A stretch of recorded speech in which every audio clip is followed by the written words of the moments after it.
Vamos a continuar estudiando el libro del Apocalipsis. Hoy vamos a estudiar capítulo 1, lo que es el versículo 4 hasta el versículo 8. Pareciera que estuviéramos estudiando la deidad. Lo que pasa es de que el Apocalipsis, lo primero que vio Juan fue precisamente la deidad revelada, más como la había visto él antes. Es por ello que hemos puesto en la primera división del primer punto la manifestación divina, y hoy vamos a poner la perfección divina. Ya después, a partir del versículo 9, ya empieza a hablar más de Jesucristo, porque el libro de Apocalipsis, de lo que habla, el centro de lo que habla es precisamente de Jesús. Pero la presentación del libro está todo lo que es la deidad, Padre, Hijo y el Espíritu Santo. Dice la Escritura, Apocalipsis capítulo 1, versículo 4, Juan, a las 7 iglesias que están en Asia, gracia y paz a vosotros del que es y que era y que ha de venir, y de los 7 espíritus que están delante de su trono, y de Jesucristo el testigo fiel, el primogénito de los muertos, y el soberano de los reyes de la tierra, al que nos amó y nos lavó de nuestros pecados con su sangre, y nos hizo reyes y sacerdotes para Dios su Padre. A él sea gloria e imperio por los siglos de los siglos. Amén. He aquí que viene con las nubes y todo ojo le verá, y los que le traspasaron y todos los linajes de la tierra harán lamentación por él. Sí, amén. Yo soy el alfa y la omega, principio y fin, dice el Señor, el que es y que era y que ha de venir. Lo primero que vio, lo que dice el Señor Jesucristo cuando le dice a Juan, escribe las cosas que has visto. Bueno, lo que vio fue la revelación de la deidad. Ayer pusimos la manifestación divina, hoy ponemos la perfección divina. Y nos menciona el versículo 4, porque es una perfección divina, porque primero encontramos un saludo perfecto. Dios nos saluda a través de su palabra. Dios nos enseña cómo debe de ser el comportamiento. Yo creo que Dios, que es todopoderoso, tiene esa virtud tan grande y tan maravillosa de saludar, de dar una bendición a través del saludo a todos aquellos seguidores de nuestro Señor Jesucristo. Y el saludo es perfecto. Hemos dicho que en este libro el número 7 predomina en mucho, porque el número 7 es lo perfecto, lo completo. Dice capítulo 1, versículo 4, Juan, a las 7 iglesias que están en Asia. Lo completo, lo perfecto, lo completo a toda la iglesia de Cristo. Aunque solamente se dirija a cierto grupo, cuando entendemos el significado del número 7, entendemos que es hacia toda la iglesia que está por toda la faz de la tierra. Y se complementa cuando dice gracia y paz a vosotros. Gracia y paz es un saludo tanto al judío, paz, shalom, así saludaban o así todavía saludan los judíos, shalom, paz, y gracia es un saludo gentil. Dios nos está saludando y nos está diciendo con ello de que la congregación, de que la iglesia de Cristo ya se compone tanto de judíos como de gentiles. Y todo es importante en la Escritura. Esto es importante cuando lleguemos por allá al asunto de los 144,000, que para algunos dicen que solamente son judíos. El saludo que nos menciona la Escritura es tanto a judíos como gentiles. Y de hecho, si fuéramos más estrictos, la carta va dirigida a las iglesias de Cristo en Asia, y no eran judías. Pero cuando vemos el número 7, significa pues que a todos. Esto nomás lo digo por aquellos que piensan que solamente los 144,000 son judíos. Y luego encontramos la perfecta divinidad del Padre, cuando dice del que es y que era y que ha de venir. El Padre es eterno, el que es, que era y el que ha de venir. Eso es la divinidad del Padre, la perfecta divinidad del Padre en todos los sentidos. Y encontramos también la perfecta divinidad del Espíritu Santo. Dice, y de los 7 espíritus que están delante de su trono. Nuevamente el número 7 como número predominante. ¿Por qué 7 espíritus? Porque es lo perfecto del Espíritu Santo. Por mencionarlo completo, por mencionarlo perfecto. En el libro de Isaías, capítulo 11, versículo 2, dice la Escritura, y reposará sobre él el Espíritu de Jehová, Espíritu de sabiduría y de inteligencia, Espíritu de consejo y de poder, Espíritu de conocimiento y de temor en Jehová. Y encontramos 7 características también aquí en Isaías. La frase pues que dice ahí, y de los 7 espíritus que están delante de su trono, significa lo completo del Espíritu, lo perfecto del Espíritu Santo. Y de aquí en adelante enfatiza más ya la figura de Jesucristo, lo que es el Señor Jesús, lo que fue, lo que es y lo que va a ser. Menciona varias veces la Escritura ese tipo de lenguaje, el que es, el que era, el que es y el que ha de venir. De hecho, cuando lleguemos al punto número 3, a partir del capítulo 4, que habla del juicio, o habla de los juicios, por decir solamente de los juicios, aunque juicio hay uno, pero el juicio de diversas cosas. Cuando vemos el evento de un juicio, siempre en un juicio están recordando el inicio de por qué está un acusado ahí, y lo que está pasando en ese momento y lo que va a pasar después. El Apocalipsis a partir del capítulo 4 se entiende de esa manera, porque hay cosas que hay que ir al pasado y lo que está pasando en el presente y lo que va a venir, o sea, la sentencia divina. Pero eso es a partir del versículo, a partir del punto número 3, por ahí a partir del capítulo número 4. Lo digo porque se menciona mucho esta frase, el que es, el que era y el que ha de venir, y así es como se va a entender esa parte. Y desde el versículo 5, va enfatizando más la perfección de Jesucristo, porque el saludo también es parte de Jesús. Juan escribe, dice, Juan a las 7 iglesias que están en Asia, gracia y paz a vosotros. Pero dice de quién, dice del que era, del que ha de venir, y de los 7 espíritus que están en su trono, y de Jesucristo, el testigo fiel. La perfecta fe de Jesús, el testigo fiel. En Gálatas capítulo 2, esa perfecta fe es la que nos salva. Gálatas capítulo 2, versículo 16, sabiendo que el hombre no es justificado por las obras de la ley, sino por la fe de Jesucristo. Nosotros también hemos creído en Jesucristo para ser justificados por la fe de Cristo y no por las obras de la ley, por cuanto por las obras de la ley nadie será justificado. La perfecta obediencia, la perfecta fidelidad de nuestro Señor Jesucristo, que eso es lo que significa fe, obediencia, fidelidad en aquel mandato que se nos ha dado. A nosotros se nos han dado mandamientos, tenemos que ser obedientes y fieles a ejecutar esos mandamientos. Somos salvos por esa perfecta fe que ejerció nuestro Señor Jesucristo, esa perfecta fidelidad. Encontramos también su perfecta fe, encontramos también su perfecta primogenitura. Dice, y de Jesucristo el testigo fiel, el primogénito de los muertos. Su perfecta soberanía y el soberano de los reyes. Su perfecto amor al que nos amó, su perfecta sangre al que nos amó, su perfecto amor y nos lavó de nuestros pecados con su sangre.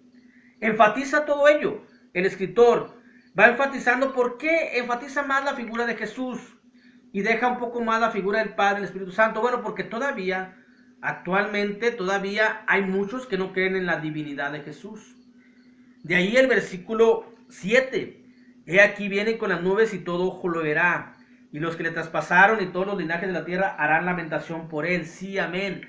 Cuando venga Jesucristo, la Escritura va enfatizando mucho lo que hace Jesús, o lo que hizo y lo que es Jesús, para que cuando Él venga por segunda vez no hagan lamentación.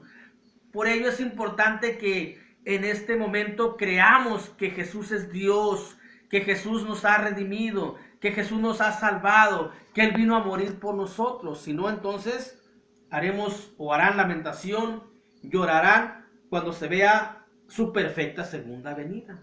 Esa es la perfecta segunda venida del Señor Jesús. He aquí, todo es perfecto en Jesús. Su divinidad es perfecta. Pero para no brincarnos el versículo 6, que dice, y nos hizo reyes y sacerdotes para Dios su Padre. Esta es su perfecta obra.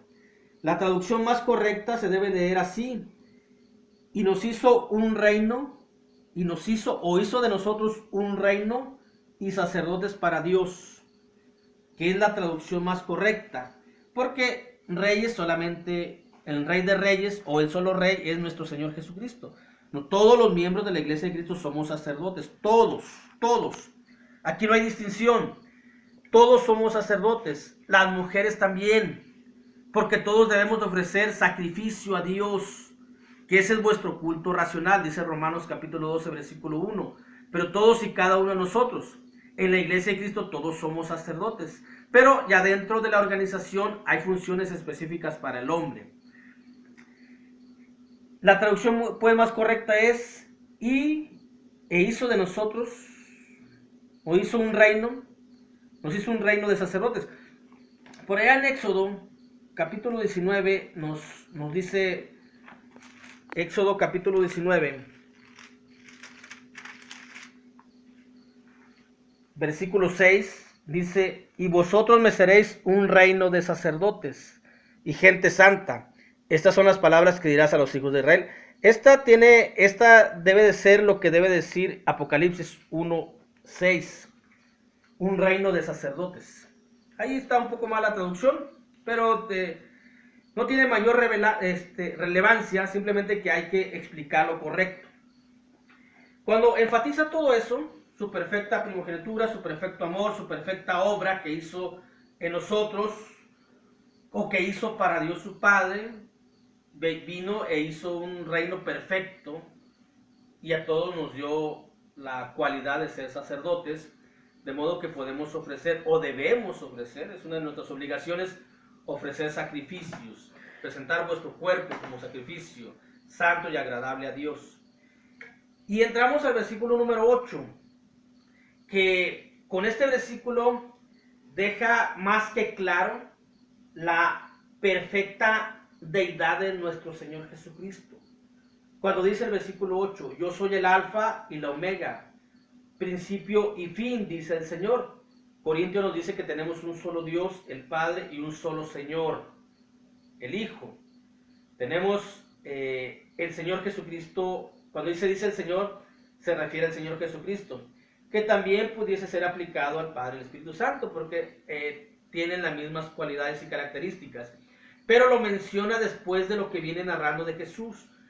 ¿Para qué? Para enfatizar su perfecta deidad, para que no quede duda, para que no nos vaya a pasar, o para que no vaya a pasar lo del versículo 7, que cuando venga por segunda vez haya lamentación, estén aquellas personas que no creen. ¿Por qué no creí? ¿Por qué no hice caso? ¿Por qué no obedecí? Y ya no va a haber tiempo para el arrepentimiento. Es por ello que el versículo 8 está aquí, donde dice Jesucristo, yo soy el alfa y el omega. Y el yo soy viene desde Éxodo 3:14, cuando le dice a Moisés, yo soy el que soy. También Jesús se presenta de esa manera. Yo soy el alfa y el omega, principio y fin, dice el Señor. El que es y que era, las mismas cualidades del Padre y que ha de venir. Y otra cualidad divina, el Todopoderoso. Jesucristo con este versículo enfatiza su perfecta deidad. Cuando dice la Escritura, yo soy el alfa y el omega, son las letras del alfabeto griego. La A y la O es la última. Es como decir aquí en México, de la A a la Z. O también de la A a la Taf, de la Alef a la Taf en hebreo. Yo soy el alfa y el omega, principio y fin, dice el Señor. Aquí en la palabra principio vamos a ver algo que es muy importante, porque hay algunos que confunden este principio con el principio de Génesis 1:1. Y es muy distinto al principio de Génesis 1:1 con principio de Apocalipsis 1:8. Apocalipsis 1:8 y Juan 1:1 es lo mismo, pero no es lo mismo Génesis 1:1. Esto es muy importante y con este versículo queda más que claro la divinidad de nuestro Señor Jesucristo, porque ya de ahí vamos a ver la visión y vamos a ver todo lo que nos presenta en visiones. Pero tenemos que dejar claro esto. Esto es lo que vio Juan. Y esto es lo que quiere nuestro Señor, que a todos se nos quede bien claro. La deidad de Jesús. Hay tres principios en la Biblia. Tres palabras principios en la Biblia. Y el mismo Señor aquí se menciona como el alfa. La palabra principio en el griego aquí es arché o arché, depende de la pronunciación, pero inicia con la primera palabra del alfabeto, alfa, arché o arché. Tenemos el primer principio que está en Juan capítulo 1, versículo 1. Este es el principio eterno. En el principio era el verbo, y el verbo era con Dios, y el verbo era Dios, y aquel verbo se hizo carne. Esta palabra principio es la misma palabra que se pronuncia aquí, es arché o arché. Es la primera letra del alfabeto griego, alfa, así se menciona en el alfabeto griego, alfa, omega, la última. Juan 1.1 es principio eterno. Y el principio eterno solamente es de Jesús. Hablando ahorita nada más de Jesús, también es del Padre y del Espíritu Santo. Pero estamos enfatizando la deidad de Jesús. Esto fue lo que dio Juan. Esto fue lo que se le reveló a Juan y que nos está revelando a nosotros.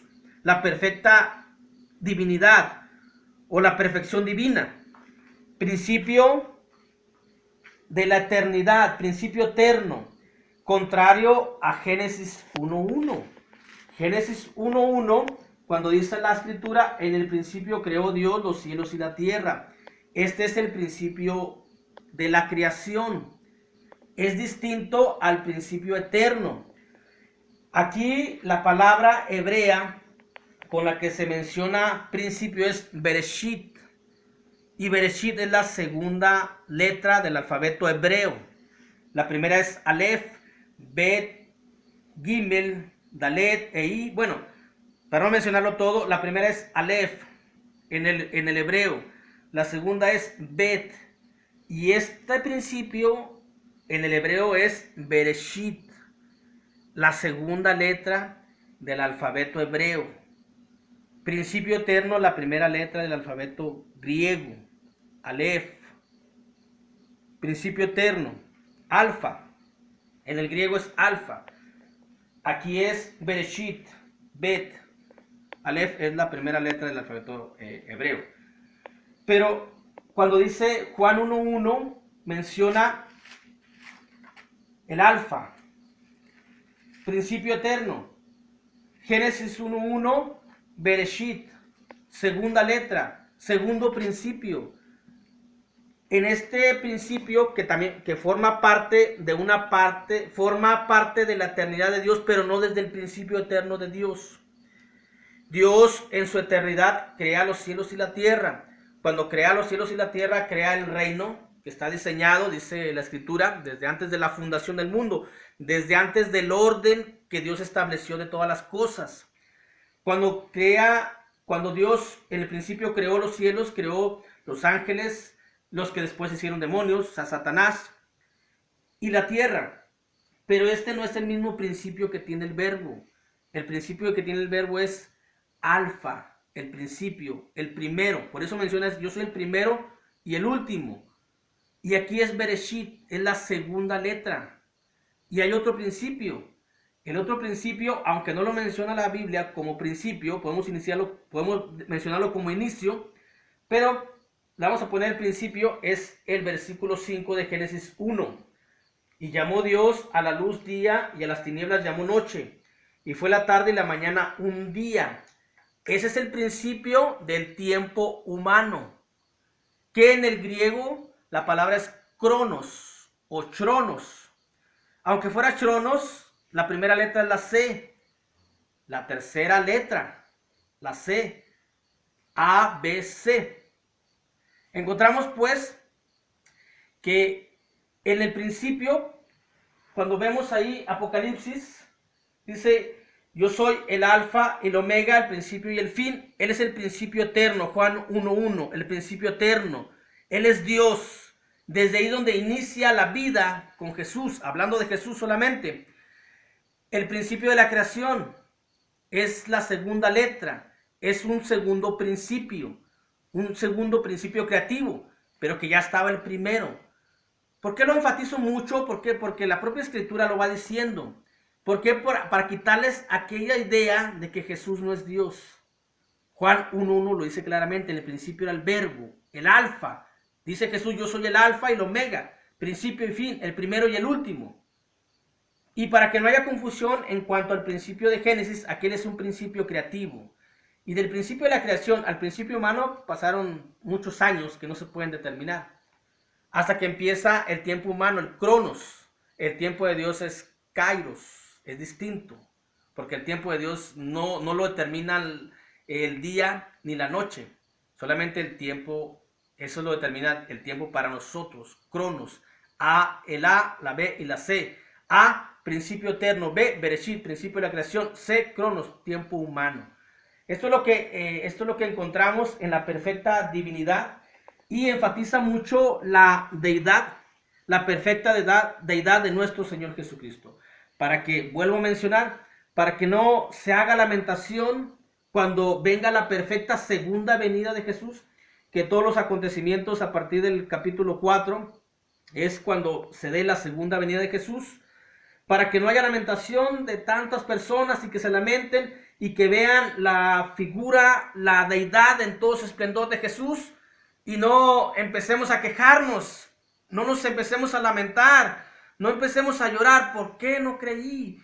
¿Por qué no obedecí?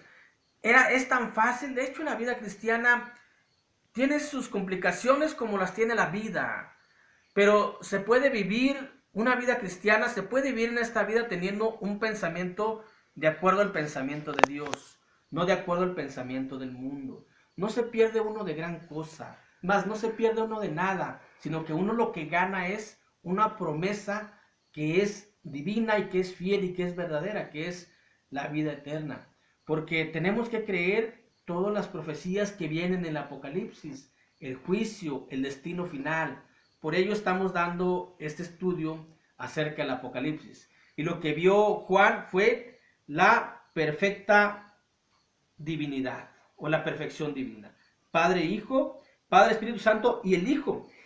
Y lo menciona al Espíritu Santo en medio de los dos porque ya luego la Escritura nos va mencionando solamente al Hijo, aunque siempre menciona al Padre y el Espíritu Santo, pero ya de ahí el versículo 9 dice, o al menos el titulito dice, una visión del Hijo del Hombre, una visión de Jesucristo, de solamente cómo lo vio Juan el apóstol. Pero eso lo vamos a ver el día de mañana. Por lo pronto, Dios los bendiga a todos.